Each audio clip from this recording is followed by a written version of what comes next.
Hello guys and welcome back to Counter 10. My name is Ani and we're finally through the exam season for the first half of this year. For all those people that are recently sat, whether you passed or failed, you should be extremely proud of your efforts.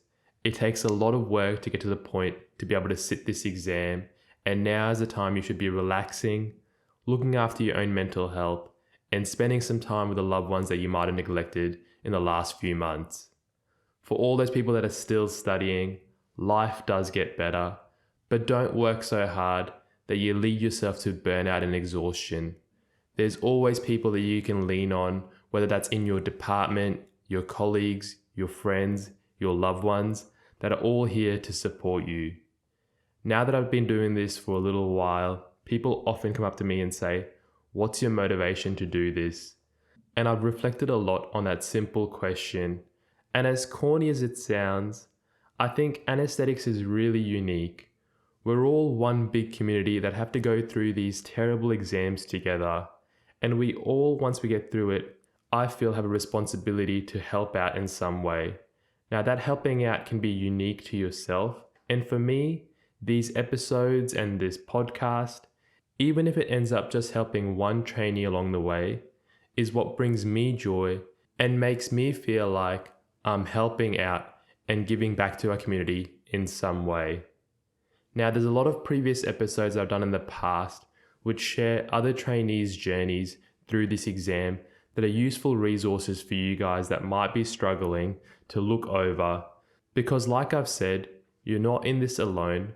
We're all going through this together, or we've all been through it. So we all understand, and we should all be looking out for one another.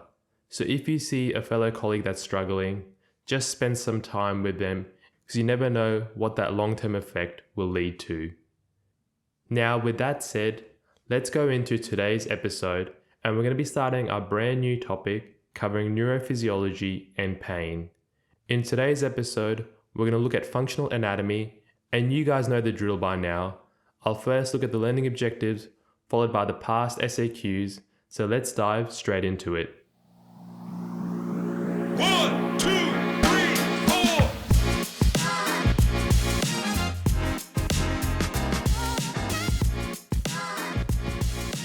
The first learning objective is describe the anatomy of the autonomic nervous system.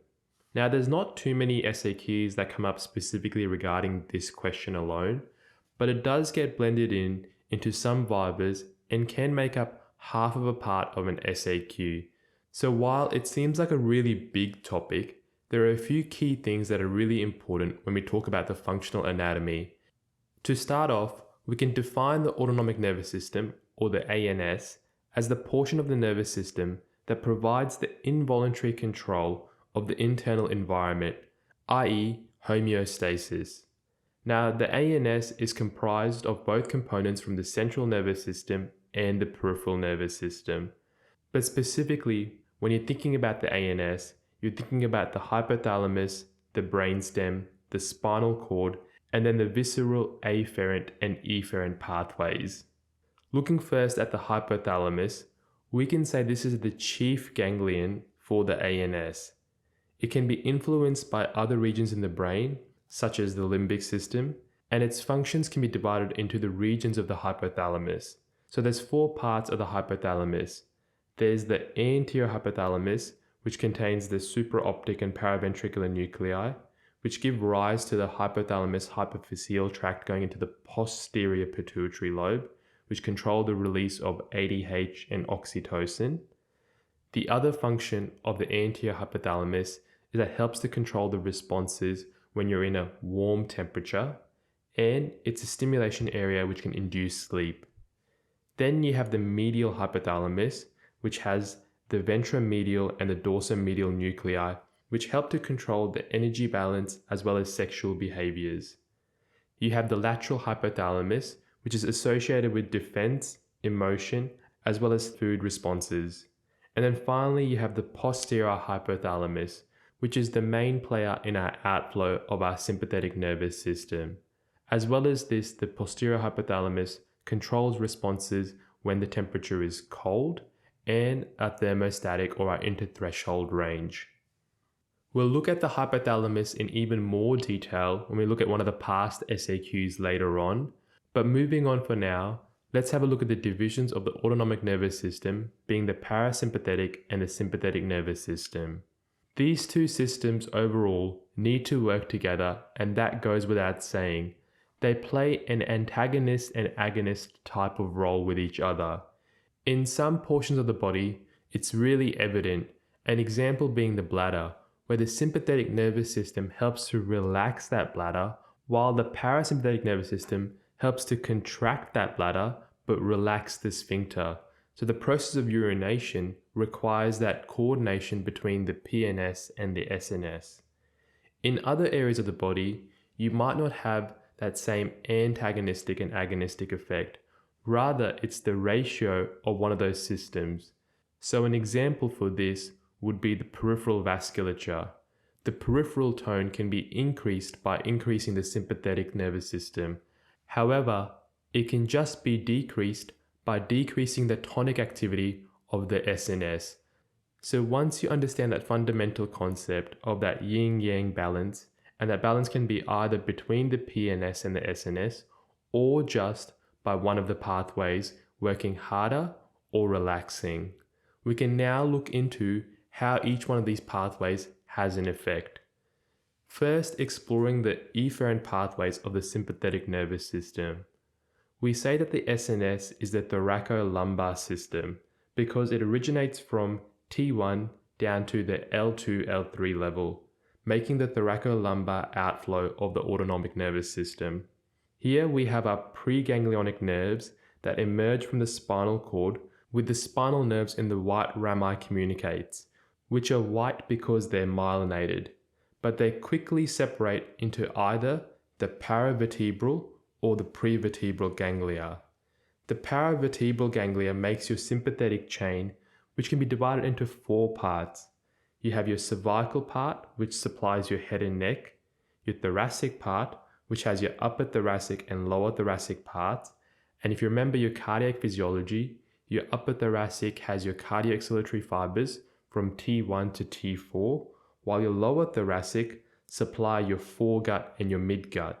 Then you have your lumbar component, which supplies your hindgut, and then finally you have your sacral component, which supplies your pelvic viscera. In terms of your prevertebral ganglia, you have 3 specific prevertebral ganglia. You have the celiac ganglia, the superior mesenteric, and the inferior mesenteric ganglia. The unique thing regardless with the sympathetic nervous system efferent pathway is that the postganglionic fibers are the long fibers in this pathway, and these are comprised of the grey rami communicates. Therefore, they're unmyelinated. They travel within the peripheral nerves to synapse with their target organs, and the neurotransmitter that they release is noradrenaline, and this then acts on postganglionic adrenergic receptors, which we'll talk about in our next learning objective. Within this, there are 3 main exceptions to this system, and these are the adrenal medulla, the sweat glands, and the met arterioles. With the adrenal medulla, this is directly innervated by the preganglionic neurons, and here acetylcholine is released rather than noradrenaline, and this is because you can think of the adrenal gland effectively as a modified sympathetic ganglion. Within the sweat glands, this is innervated by the sympathetic cholinergic neurons, which also release acetylcholine and noradrenaline, and they act on muscarinic receptors. Within the met arterioles, especially in the skeletal muscle bed, they also have the same sympathetic cholinergic fibers. Now, on a side note, you might be asking, why is it important to know this functional anatomy of the sympathetic nervous system? From a clinical perspective, if we know where the ganglion or the plexus sit of the sympathetic nervous system, we can target them and potentially ablate them in conditions where you might have things like complex regional pain syndrome, cancer pain, weird phenomenons like sweating or Raynaud's phenomenon, and this all becomes important for your Part 2 exam, but not so much your Part 1. So that's why they want you to know this stuff now, so you can then apply it to your Part 2 knowledge. In more everyday clinical practice to us, when we're doing the neuraxial, like when we spoke about cardiovascular, it's important to know where those fibers sit, because then you know what you're blocking and the physiological effects you see if you block the cardiac ciliary fibers, how does the body compensate, and what you need to do to help the body compensate. So that's the sympathetic nervous system in a nutshell. Moving on and looking at the parasympathetic nervous system, or the PNS, this is really derived from the craniosacral region. Within the cranial region, we have our classical TV channels. These are cranial nerve 3, cranial nerve 7, 9, and 10. And then within the sacral nerves, you have the sacral nerves 2 to 4 as the outflow tracts for our PNS. The striking opposing feature of the PNS is that it has long preganglionic fibers, or axons, and they synapse very close to target organs, so the postganglionic fibers are very short. Within the PNS, the main nerve you should know about is the vagus nerve, i.e. cranial nerve 10, but the other nerves are also important. Cranial nerve 3 is important for the eye, cranial nerve 7 is important for the lacrimal, nasal, submaxillary glands, cranial nerve 9 is important for the parotid gland, but really, it's cranial nerve 10 which does the bulk of the work. This is innervating the hearts, the lungs, the esophagus, the stomach, the intestines, and part of the bladder, while the sacral nerves really take over the lower half of the body. Within the vagus nerve, just like within the sympathetic chain, there are really important ganglion. There are also important ganglion within the vagus nerve. These are the dorsal nucleus of the vagus, the nucleus ambiguus, and the nucleus tractus solitaris. And some of these you might remember when we talked about our baroreceptor reflex and the pathways for that reflex. So all of these things are hopefully slowly starting to tie in within your knowledge. Now, if we were to summarize the PNS and SNS and say what's common and what's uncommon, we can say the common things between these two systems is that they both have preganglionic and postganglionic fibers, apart from those exceptions with the SNS that we spoke about. Within the preganglionic fibers, these are B fibers that are myelinated. They have a conduction velocity of approximately 5 to 15 meters per second. The postganglionic fibers are unmyelinated. They have a conduction velocity of approximately 1 meter per second. The sympathetic nervous system is a thoracolumbar system, which comes from T1 to L2, L3, while the parasympathetic nervous system is the craniosacral system. The sympathetic nervous system has that big sympathetic ganglion or sympathetic chain, while the parasympathetic nervous system has those long preganglionic fibers that go close to the target organs. Both the systems, for their preganglionic fibers, release the neurotransmitter acetylcholine, which works on nicotinic receptors, and then the postganglionic neurotransmitters from the sympathetic nervous system is mainly noradrenaline, apart from those exceptions that we spoke about, and this works on adrenergic receptors. And for the parasympathetic nervous system, it's acetylcholine, which is working on the muscarinic receptors. The roles, if we go back to med school level, is the fight or flight of the sympathetic nervous system, and then the rest and digest of the parasympathetic nervous system. And this moves us on to our next learning objective quite nicely, which is describe the autonomic nervous system and its physiological roles, including autonomic receptors and cellular effects of receptor activation, autonomic transmitters, synthesis, release, and fate. This is quite a big learning objective, but we're really going to focus in on those key neurotransmitters that you need to know about, starting off with acetylcholine, because you could argue this is the most important neurotransmitter you should know about. Acetylcholine is the acetyl ester of choline. It's made up of acetyl-CoA, which is coenzyme A, plus choline, via the choline acetyltransferase in the cytoplasm of nerve endings. Once acetylcholine is made up, or ACH is made up, it's stored in synaptic vesicles, and it's released from neurotransmitters when the voltage-gated calcium channels at the end of the neuron terminal are activated, and this allows an influx of calcium. This process involves special types of proteins called vesicle-associated membrane proteins, or VAMPs, and then that ACH is rapidly removed from the synaptic cleft, and this occurs by the hydrolysis of acetylcholine back into acetate and choline. The enzyme that does this is acetylcholine esterases, and we'll discuss a lot more about these enzymes when we talk about the pharmacology of reversal agent. For now, all you have to know is that this is the enzyme that is responsible for the breakdown of ACH within the synaptic cleft. On the postsynaptic junction, ACH can have an effect on two types of receptors. The first type is nicotinic, and the second type is muscarinic. Within each of these types, there are different subclasses. Nicotinic receptors can be broken down into two overall types of receptors. Those that are found in the neuromuscular junction, called NM, and those that are found in the central nervous system and the autonomic nervous system ganglion, called NN. The common thing, regardless of the subclasses, is that all of the nicotinic receptors are a family of ligand-gated ion channels, and when they're activated, this allows the central channel to allow the passage of sodium and potassium out of the cell via the central channel. Now, as per Power and Cam, the nicotinic receptors are made up of 5 subunits. You have 2 alpha subunits, a beta, a gamma, and a delta, and you need 2 of the alpha units to be occupied for a conformational change to occur for that receptor to be activated. That's as much as you need to know about the nicotinic receptors. Moving on to the muscarinic receptors, of which there are 5 subtypes. These are M1, M2, M3, M4, and M5. These are all encoded by separate genes, and they're all metabotrophic receptors that are coupled via G proteins to adenylyl cyclase, potassium channels, and or phospholipase C. You can see how the principles of general pharmacology that we discussed are going back to these basics of understanding what these channels are to then come up with how we're going to target certain drugs and where they're going to work. So that's why all these things that we talk about slowly become more and more connected as you learn more and more. Within the muscarinic subtypes, M1, M4, and M5 are receptors that are located within the central nervous system. M2 is on the heart, and M3 is on the glands and smooth muscles.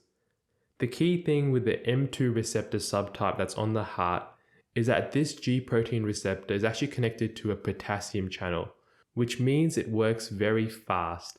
And that's why you see the effects of a vagal response occur really quickly on the heart with a bradycardia, but as soon as you remove that vagal response, you get the restoration of that normal heart rate, because that response is not only fast onset, but it's also fast offset.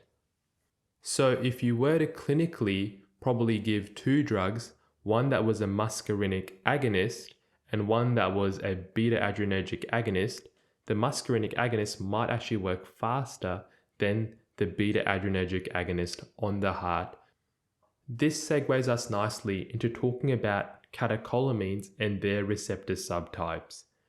Catecholamines are formed by tyrosine, which is then converted into dopa, which is then subsequently converted into dopamine, being the first catecholamine. Dopamine can then be converted into noradrenaline, and noradrenaline can be converted into adrenaline. We won't talk about noradrenaline and adrenaline structure today, because this is a topic for pharmacology of the cardiovascular system. What we will focus in on is briefly talking about the adrenergic receptors and dopamine. In terms of the adrenergic receptors, I've already mentioned that these are G protein coupled receptors, and these can either act on alpha receptors or beta receptors. Just like nicotinic and muscarinic have their subtypes, so do alpha and beta. Alpha receptor subtypes are A1 and A2, while beta receptor subtypes are B1, B2, and B3. Alpha 1 activates phospholipase C, which produces IP3 and DAG as a second messenger, causing an increase in intracellular calcium, while alpha 2 receptors inhibit adenylyl cyclase and decrease cyclic AMP. This leads to a decrease in release of noradrenaline, and this is why we commonly use an alpha 2 agonist like clonidine to help with anxiolysis, hypertension, and a little bit of analgesia. While beta receptors you know all about. You have beta 1 receptors on your heart, which are going to have a positive effect on inotropy, chronotropy, lusotropy. You have beta 2 receptors in the smooth muscle of the lungs, which are going to cause bronchorelaxation or bronchodilation. And then you have beta 3 receptors, which mediate lipolysis, especially in brown fat in neonates.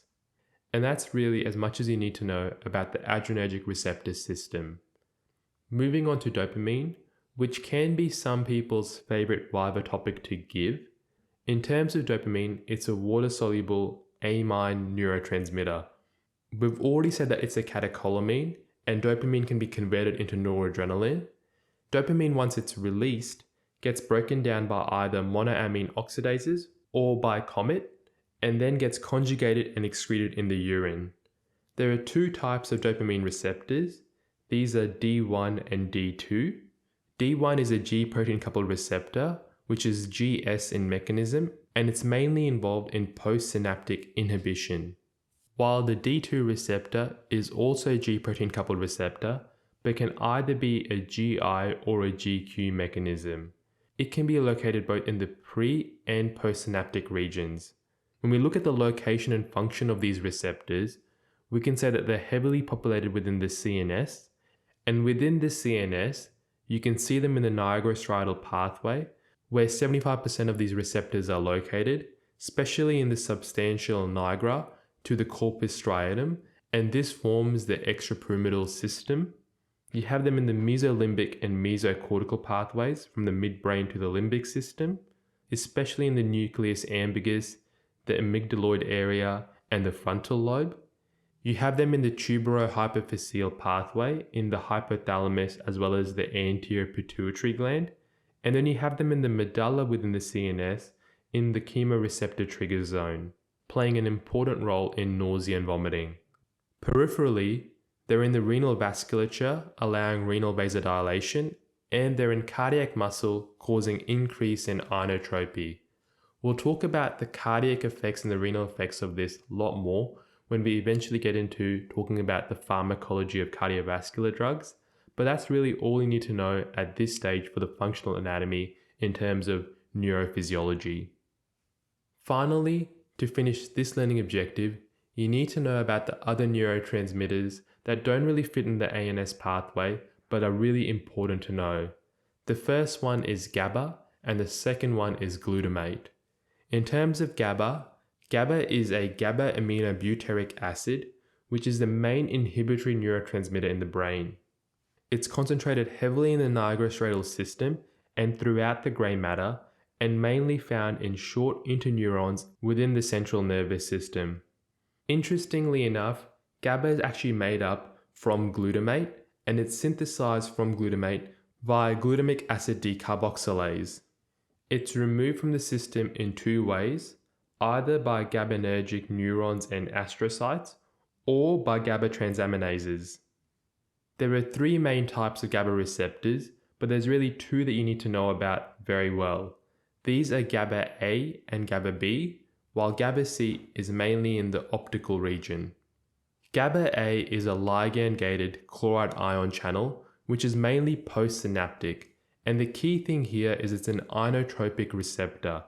It's a pentameric structure, which means it has 5 subunits, 2 alpha, 2 beta, and 1 gamma, and each subunit has 3 to 6 different subtypes. Activation of the GABA A receptor causes fast inhibition due to the increase in chloride conductance. The main result is hyperpolarization of that cell. Some drugs that we use have a specific GABA site that they bind to, and this can be a benzodiazepine site, or they have other sites where drugs like propofol, volatile anesthetics, etomidate all bind to, and these typically we say bind to beta subunits. Regardless, they cause prolonged activation and hyperpolarization of that cell. In terms of GABA B, this is a G protein coupled receptor, and its activation is typically a GI protein receptor. It also leads to hyperpolarization, but as you can guess, because it's a G protein coupled receptor and not an inotropic receptor, it's a bit more slower to act. This can be found both pre- and postsynaptically, while GABA A is mainly postsynaptically. Then moving on and looking at glutamate, which is the last neurotransmitter we'll look at, glutamate is mainly 75% in the central nervous system. It's the main excitatory amino acid, and it's distributed between the brain and spinal cord. The types of receptors glutamate can act on can either be metabotropic receptors, typically your G protein coupled receptors, and here the function can either be to improve synaptic plasticity or lead to excitotoxicity. The other receptors, and the ones that we commonly refer to that glutamate works on, are the inotropic receptors. So these can be receptors such as your AMPA, your NMDA, and your K-nut receptors. We'll talk about NMDA receptors a lot more when we talk about pain at the end of this topic, but that's just the important classification to know of when you talk about the receptors glutamate works on. So like I said at the start, this is a very heavy learning objective, and while at first it doesn't really make sense why it's included in our curriculum, you can see how the basis of this can be easily used for pharmacological principles, drug manipulation, and your basic understanding of important processes in functioning and in pain. Now let's move on and look at our next learning objective, and this has come up as a past SAQ, which is outline the structure and function of the blood-brain barrier. While it seems really complex at the start, all you need to first realize is that it's a highly regulated interface that separates the peripheral circulation from the central nervous system. The barrier itself refers to the barrier between the plasma and the extracellular fluid compartment of the brain. When you think about the components of this barrier, there are two major components. There's a physical component and then there's a chemical component. Within the physical component, there are three important parts. The first part is the endothelial cells, which have tight junctions between the cells to decrease permeability or to enable selective permeability. Then you have the basement membrane, followed by the astrocyte foot processes. Astrocytes are special cells within the central nervous system, and the foot processes are just one component of that cell. So, the blood-brain barrier, in terms of its physical parts, is the endothelial cells, the basement membrane, and the astrocyte foot processes. Within the chemical components, there's enzymes that enable degradation of certain substances. So there's a high concentration of monoamine oxidases, dopa decarboxylases, and acetylcholinesterases. If you understand this concept, you can start to see the clinical relevance. This is why you can't just give a person that has Parkinson's dopamine. You have to give them a precursor of dopamine so that it can pass the blood-brain barrier and then get synthesized into dopamine. So then what can cross and what cannot cross? What can cross from passive diffusion includes respiratory gases like oxygen and CO2, and this can alter the pH. Substances that have a low molecular weight, typically less than 30,000 Daltons. Water, which can cross less so compared to other capillary beds.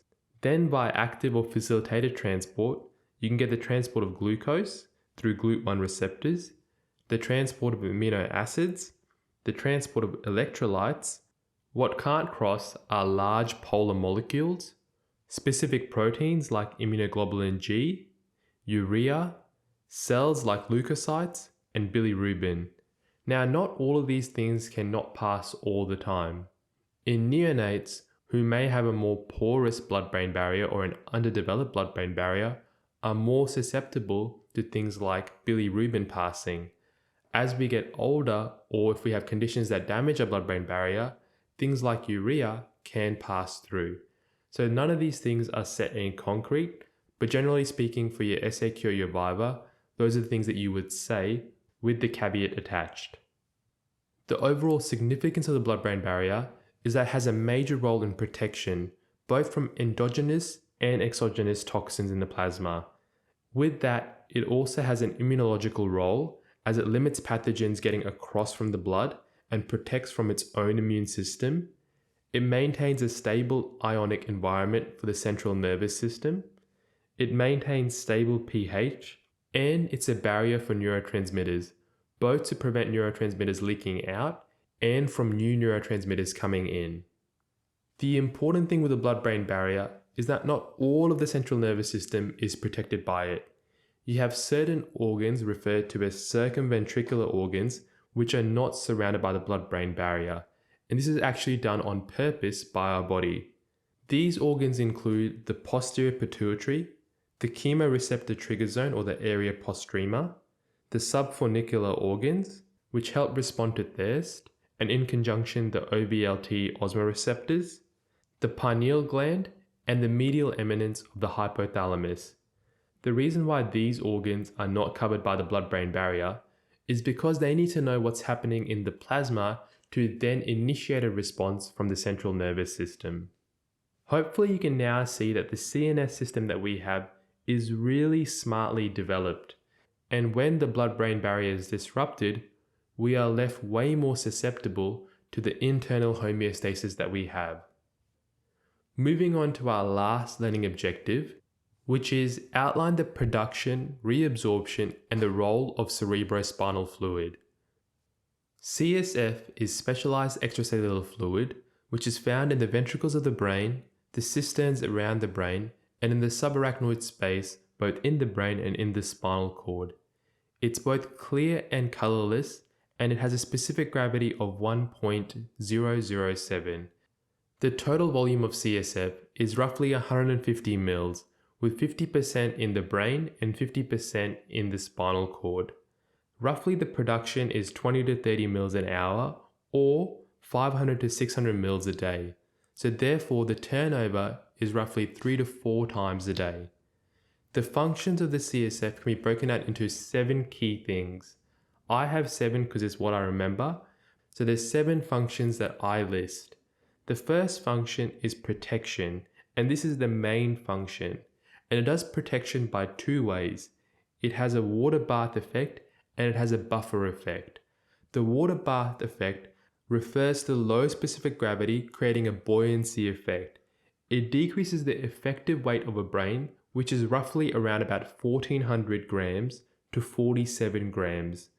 This clinically helps to prevent brain injuries with acceleration and deceleration forces. Then the buffer effect relates to intracranial pressure.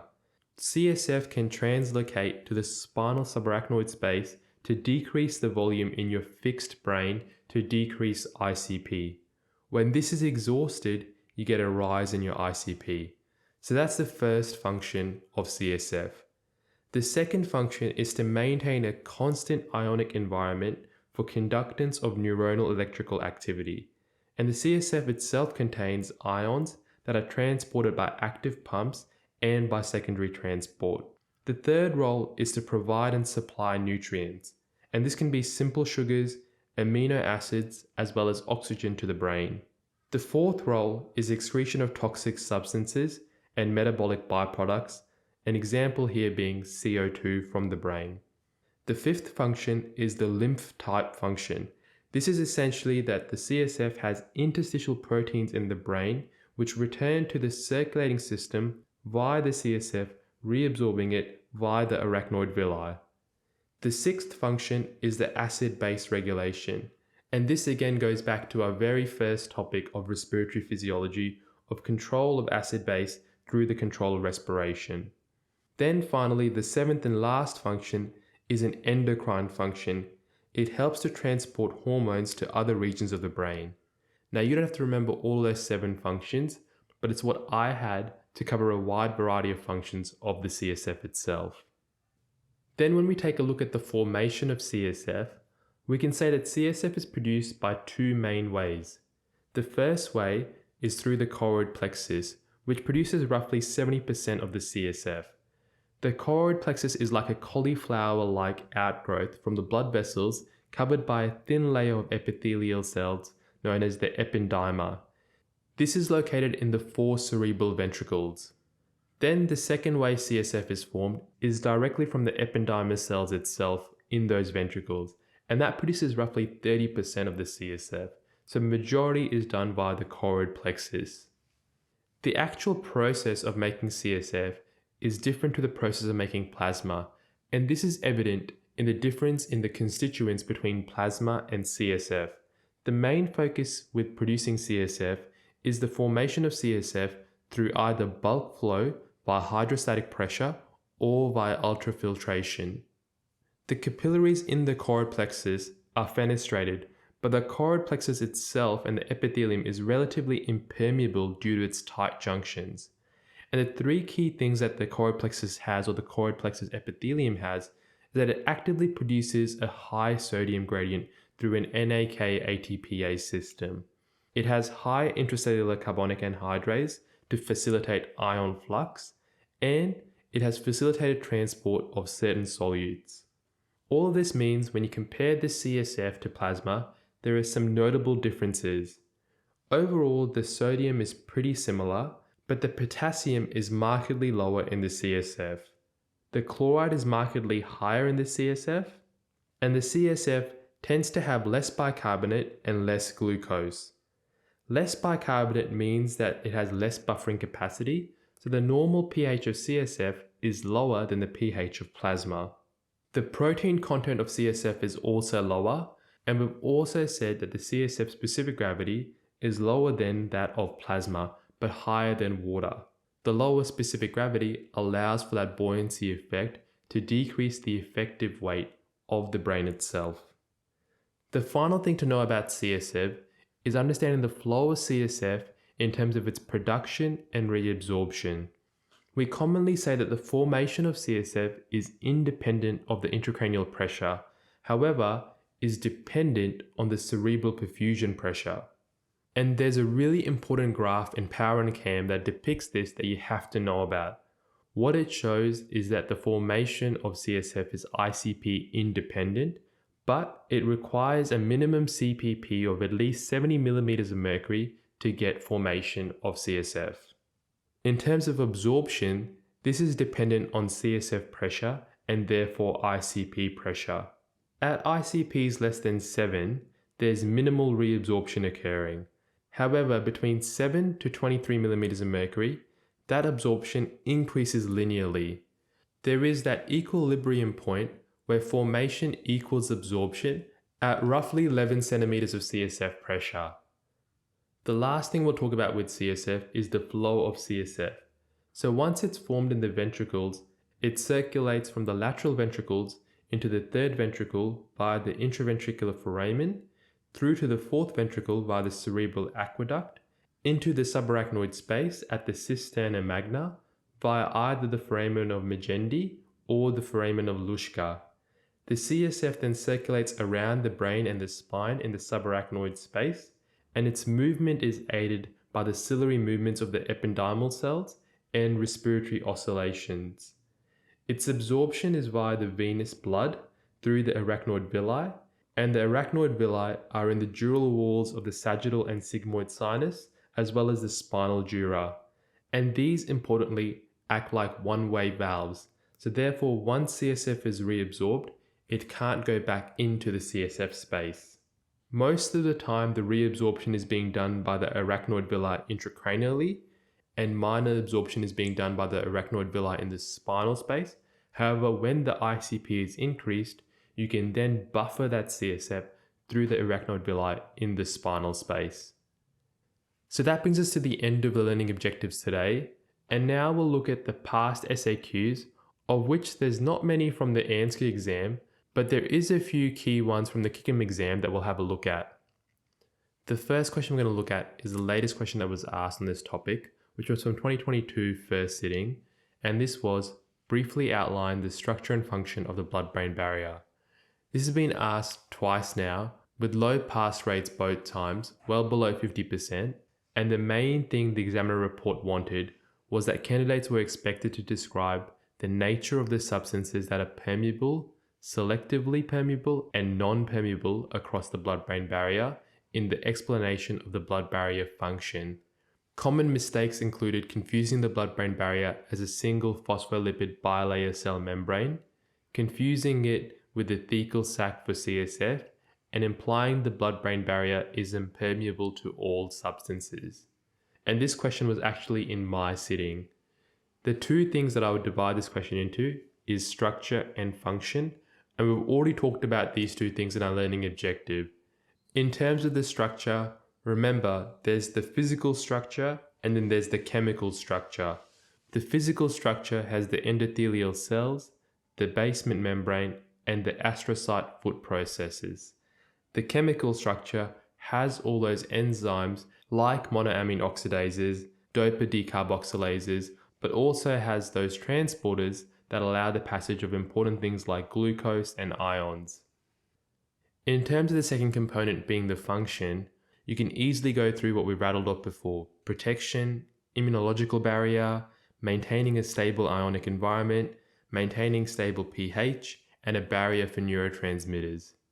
Then additionally, I would talk about the circumventricular organs and the difference between this and the blood-brain barrier, and why these organs exist outside the blood-brain barrier. And then finally, with my model answer for this, I would put in the clinical significance. The main clinical significance from an anesthetic point of view is that some drugs can easily cross the blood-brain barrier, and these are typically drugs that have a low molecular weight, are very lipid soluble, and the classic example here being propofol. Other drugs that can't cross the blood-brain barrier might have something to do with the structure of them. So two drugs that are very similar, atropine and glyco, the reason why atropine can pass is because it's a tertiary amine, while glyco is a quaternary amine, and this means it can't pass. Then, when you think about the clinical significance, always think about special population groups. With neonates, they have an immature blood-brain barrier. This leaves them susceptible to increased drugs crossing over.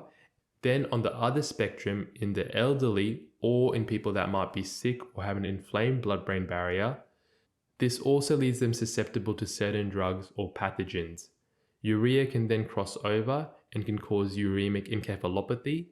Because that blood-brain barrier is not as secure, more of our induction drugs can cross over, so you need to reduce your loading dose to have the same clinical effect, otherwise you're going to over-anesthetize patients. And if you can demonstrate that level of clinical significance, I think you will easily pass this question. Then the next question is from 2019's second sitting, which was briefly outline the roles of the hypothalamus. I think when this question came out, it was completely out of left field because no one was really considering knowing the anatomy and the function of central nervous system organs. In saying that, the pass rate was still better than the last question, but still below 50%, which leaves it open to be asked again. The major domains as per the examiner report that you needed to cover included its function in the autonomic nervous system, thermoregulation, osmolarity, and its connection to the pituitary.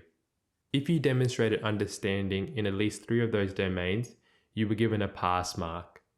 So my model answer for this question would start off with a generic statement saying that the hypothalamus is located in the central region of the brain, located below the thalamus but above the pituitary, and it has a chief role in the autonomic nervous system function, the endocrine function, osmolarity, and thermoregulation. Those would then be my 4 headings, and this follows the ketamine nightmare structure quite nicely. In terms of the autonomic nervous system function, the anterior hypothalamus, when you stimulate it, leads to some of the parasympathetic responses. And the reason you can remember that is because the anterior hypothalamus is what's stimulated when you're in a warm environment. So in a warm environment, you want to vasodilate, you want to lose the heat. You don't want to vasoconstrict and start shivering, which is mainly going to be done by your sympathetic response being activated. And that, in contrast, is done by your posterior hypothalamus. So you can see how the autonomic function will overlap with the thermoregulation. And that's because for the thermoregulation, you need the autonomic nervous system to be working to have that efferent effect. Then you can really focus in on the autonomic function within the posterior hypothalamus by talking about how it's the chief regulator of sympathetic nervous system outflow. Then in terms of endocrine function, this really relates to the hypothalamus's connection to the pituitary. In terms of the anterior pituitary, it's connected by the hypophyseal portal system. This is going to have all those downstream effects on all the hormones within the anterior pituitary. This is going to be things like your cortisol, your thyroid, your sex hormones, your growth hormones, your prolactin. All these are going to be having an effect via the hypophyseal portal system. For the posterior pituitary, this is a bit different because ADH and oxytocin is actually produced in the hypothalamus within the supraoptic nuclei and the paraventricular nucleus, but then is stored and released in the posterior pituitary via stimulation via the hypothalamus. Then we've already spoken about the importance of thermoregulation with the hypothalamus, But just to drill down on it further, the anterior hypothalamus will enable the responses when you're in a warm environment. So this will involve vasodilation by decreasing the sympathetic tone, sweating, and behavioral changes. And the posterior hypothalamus will enable the effector responses in a cold environment. This will be shivering, non-shivering thermogenesis, vasoconstriction, and then also importantly, set the interthreshold range. Then to finish off this question, you have the other roles of the hypothalamus. The main other roles you want to touch on quickly, we'll be talking about water control or osmolarity, and this will be really in the context of the paraventricular region, increasing both ADH synthesis and water-seeking behaviors. And within the hypothalamus, you have both internal osmoreceptors as well as receiving inputs from external osmoreceptors from the SFO and the OBLT. Because you're then thinking about water, you should then think about food and its role in maintaining and sensing glucose and giving you the sensation of feeling full. Finally, if you have time, you can talk about its role in its sleep-wake cycle via the suprachiasmatic nucleus and its role in emotion with its link to the limbic system. But I think as long as you remember to cover thermoregulation, autonomic nervous system, and its endocrine function, you will safely pass this SAQ.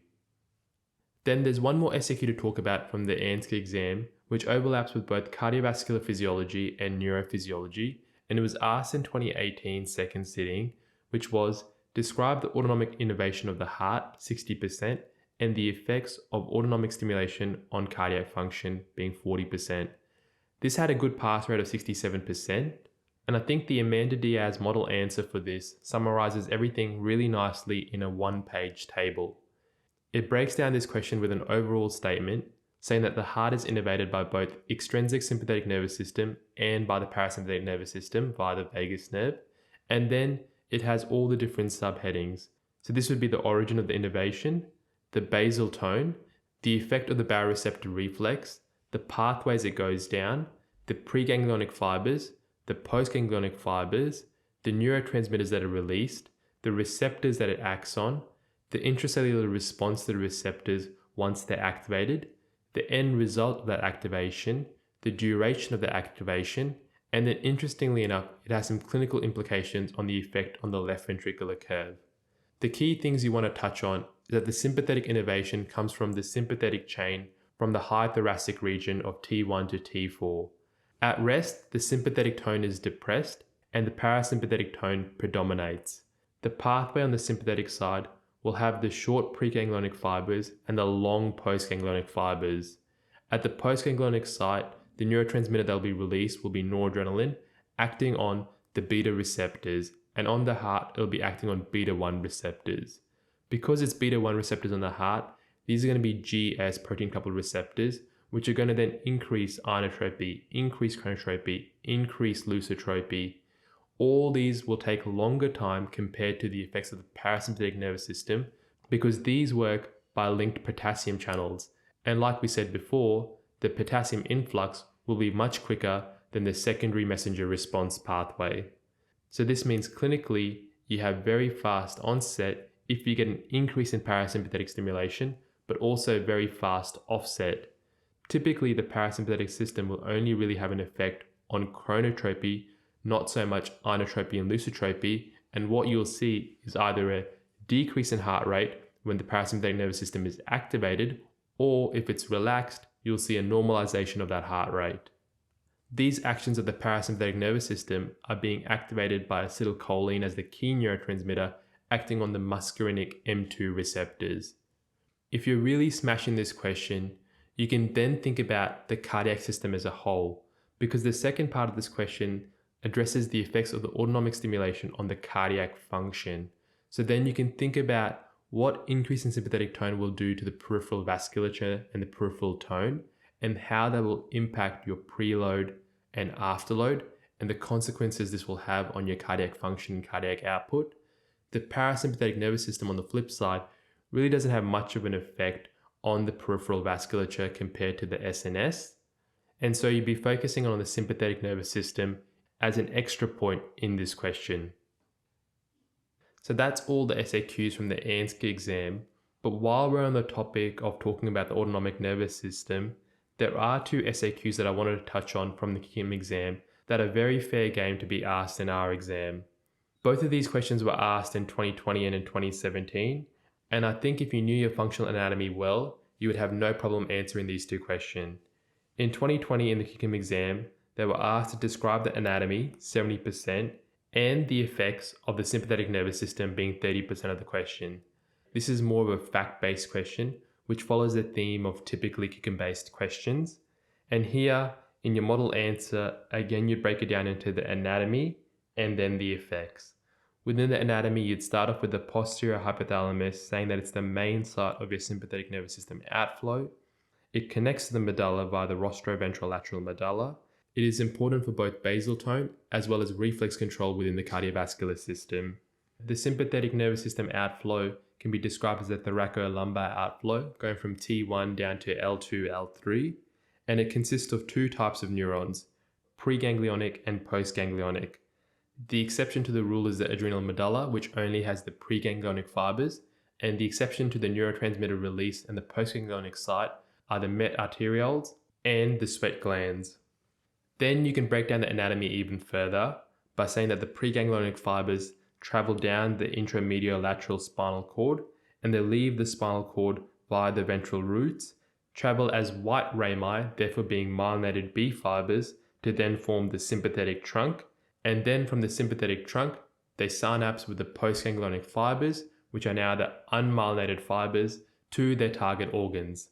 The sympathetic trunk has four parts: the cervical, the thoracic, the lumbar, and the sacral, and each one of these parts will supply a different region of the body. Then when you talk about the function, it's important to have a broad approach to this. So you could break it down into a systems-based approach. We've already talked about the cardiovascular system. You can then talk about the GIT system by saying decrease in motility. You can talk about the endocrine system by saying an increase in release in adrenaline and noradrenaline. You could talk about the genitourinary system by talking about an increase in sphincter tone and an increased relaxation of the bladder. And then you can talk about the musculoskeletal effects by increase in sweating, lipolysis. But regardless of the approach you take, you just want to take a broad approach because this was only 30% of the component of the question. The majority of the question is based around knowing the anatomy. And then on the flip side in 2017, they were asked to outline the anatomy of the parasympathetic nervous system and its function. So again, it's the same approach, you do the same thing, and here you understand that the parasympathetic nervous system is your craniosacral system, and your cranial nerves are your cranial nerve 3, 7, 9, and 10, and then you have your sacral component being from sacral nerve 2 to sacral nerve 4, and again, you just go through it in the same order and then break down its function in a systems-based approach. So I just wanted to let you know those two questions do exist, and as you guys know, ANZCA likes to use CICM questions and CICM likes to use ANZCA questions. So it'd be completely fair game for those questions to be asked in our exam. And there's a dedicated learning objective for those questions as well. Now that does it for today's episode looking at functional anatomy for our new topic looking at neurophysiology and pain. I'll be back next time looking at electrophysiology and if we have time, sleep and EEG as well. And until then, best of luck with your studying. Take some time now to relax, mentally offload, and I'll catch you guys next time on Count to 10.